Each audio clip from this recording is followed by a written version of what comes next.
If you're struggling with pain or restriction in the hip area and you believe that it is limiting your golf performance, this video is for you, because today I'm going to take you through some tests to measure your hip mobility, see if it's affecting your golf swing, and then we're going to go through some exercises that you can do at home to improve your hip rotation and unlock your best golf swing. Welcome back to Macro Golf YouTube. If you are new here, welcome. It'd be great for me if you hit the subscribe button. Bring you plenty of videos on golf fitness, nutrition, mindset, and performance. If you are back, welcome back, and it always helps me if you can click a like or share this video with someone that you might benefit from improving their hip mobility. The hips are a super important area, and today what we're going to do is allow you to actually test your hip mobility, see if you have a restriction or a variance from left to right. And then what we're going to do is actually going to show you some exercises that you can do from home to improve any limitations or restrictions that you might have. So our hip should be a very mobile joint. It should be able to flex and extend in terms of working forwards and backwards. It should be able to move to the side and inwards for abduction and adduction. And it should also be able to rotate internally and externally. And what we sometimes see is from our normal day-to-day lives of being sat down a lot, lots of time in the car, lots of time at a desk, we quite often lose some of the movement in our hip. And that then means that other areas of the body need to compensate to allow for normal movement or to swing the golf club. And although all of these movements are important for human movement and performing your day-to-day tasks, the most important movement in the golf swing for the hips to be able to do are to be able to internally and externally rotate. Luckily, it's really easy for you to test your internal and external rotation of your hips at home, and all we're going to need is a box or just somewhere to sit down, or a chair or a sofa. So we're going to take a seat on a chair, a box or a sofa, and what we're going to do is we're going to make sure that our feet are at least 90 degrees in line. So basically we're trying to not be on a box that's so low that our hips are below our knees. We want our hips at least in line with our knees, or ideally we have our hips above our knees. So find a chair or somewhere to sit down that's going to get you into a position that matches this. Now, throughout the whole test, what we're going to make sure we do is we keep our hips fully down on this box. So I'm going to make sure my bum stays nice and flat on this box. At no point am I going to try and lift myself up one way or lift myself up the other way, or try and lift this hip up. So it always works really well for these tests if you film yourself performing the test. And then what you can do is make sure that you're performing the test fairly. Again, you're not going to be cheating anyone but yourself. The whole idea here is to see what our current level of mobility is and then do some work to improve that mobility. So the first thing we're going to do is going to look at the internal rotation of the hips. And to do that, we're going to take a seat on the box, again, keeping nice and flat down. We're going to try and keep our knees relatively close together. So I'm trying not to let my knees flare out. And all I'm going to do is keep my knees in the same position, bum down. I'm just going to see how far out I can raise my ankle, okay? So what I'll sometimes see when I measure this with clients is that when we try and do this test, we get blocked quite quick and we can't really move our ankle any further than this motion. What we're trying to look for is we're looking for at least 45 degrees of rotation in this hip as we rotate out here. So it's quite actually difficult for me to see just from looking down if I am getting 40 degrees of rotation. So it's really useful if we have a camera facing us, we can have a look and then we can compare how much rotation am I getting in this hip, how much rotation am I getting in the other hip. So we're just trying to see, can I rotate my leg out? Can I gain at least 45 degrees of rotation in my shin bone? And I'm trying to keep both hips down as I do this.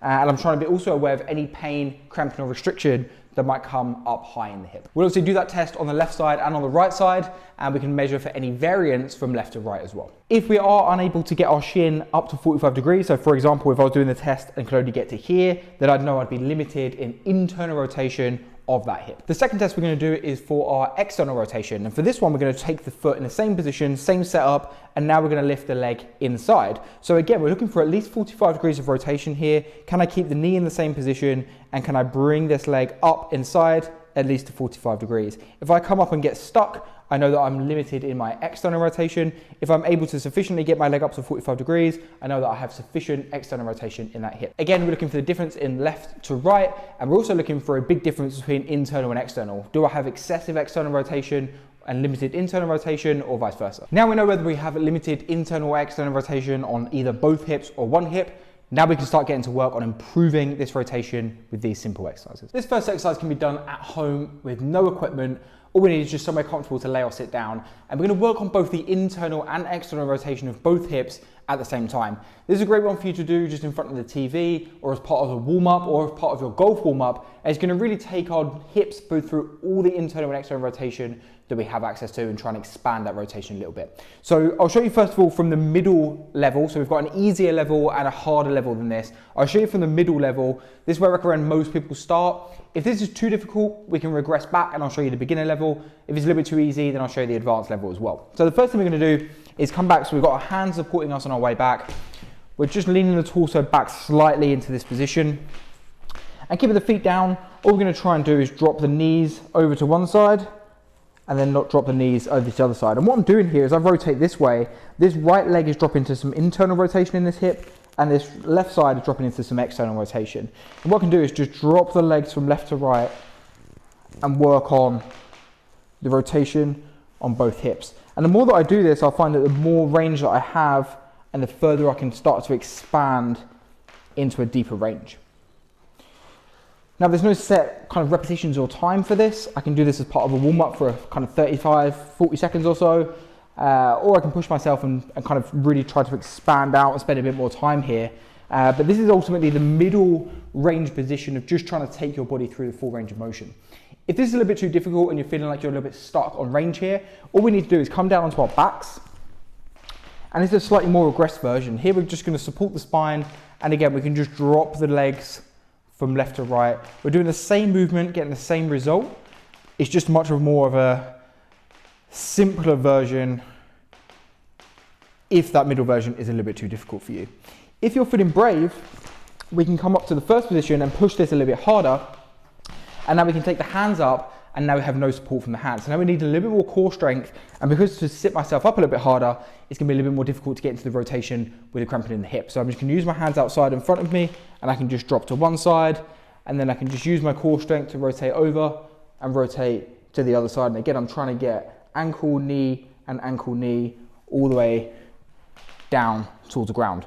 You can also use this as a bit more of a reference to see the improvement in the hip rotation. Chances are you'll see an improvement as you do the exercise, but also the more times that you repeat this exercise, you'll notice a difference each time you do it. For the second exercise, we're gonna need a foam roller. And what we're gonna do here is we're gonna look to self-massage some of the areas that get very, very tight in the front of the hip. So if you spend a lot of time sat down or a lot of time driving, what we see is that we get short in this front hip position. And when the muscles in the front, especially the muscles to the front and to the outside, so our hip flexors, our TFL, when these get very tight, they limit our ability to internally rotate the hip. So what we can do is, using a tool, we can self-massage this area, we can start to release a little bit of the tension in this area, and we can free up and unlock some more rotation. So we can take the foam roller, place it down on the ground, and then what we're looking to do is the area that, if we were to, for example, to put our hands into our pocket, this big chunk of muscle that sits at the top of the hip here, we're looking to place this area down onto the roller.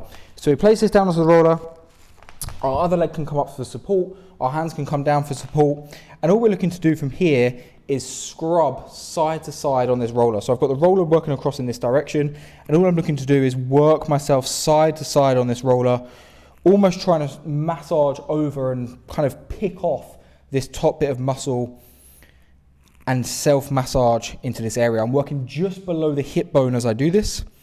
I can work a little bit more onto the outside portion, or I can work more over onto the front portion. I can just work myself up and down, working from the top of the thigh up to below the hip bone. I can spend around 90 seconds to 2 minutes on each side. And I can also play around a little bit of leg position if I want to. I can work a little bit on internal and external rotation. And if I'm feeling super brave, I can also start to work this leg forwards and backwards as well. As always, you can find full demonstrations of all of these exercises I'm going to show you today in the Macro Golf app. The third and final exercise is our basic hip opener. Again, no equipment needed for this one. All we're looking to do now is take our hips into the full ranges of motion and get some constant movement within the full ranges of motion.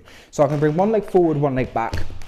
Now I'm going to get some really good work done on this front hip as I open up from this front glute and work this position up high with the knee. And then also I'm going to get some good work done in the front of this back hip as I move this knee backwards and then drop into this position. From here I can move around. I'm trying to keep constant movement here as I move. And then I can also start to rotate away from this knee and start to get some movement. And I can also rotate into this knee and get some movement from the front here. This can improve both my internal and external rotation. We can work on both hips at the same time before swapping over to the other side. And from here, I'll spend around 90 seconds to 2 minutes in this position before moving onto the other leg.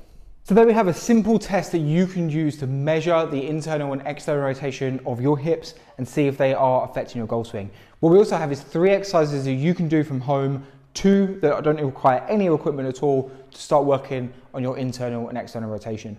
Remember, there are hundreds and hundreds and hundreds of videos and deeper full video follow-alongs in the Macro Golf app for all of these exercises that I've gone through today, plus hundreds more for many other parts of the body that might be affecting your ability to swing the golf club to your best ability. Hopefully you found this video informative. If you did, it'd be great for me if you click the like button. Always, it means a lot for me if you click subscribe as well. Click the notification bell and then you'll be notified of all of these videos as they get released, as we release new videos on each body part as we go. Really hope you enjoyed this video, and please do share this video with anyone you think would benefit from improving their hip rotation. But until then, I'll see you on the next video.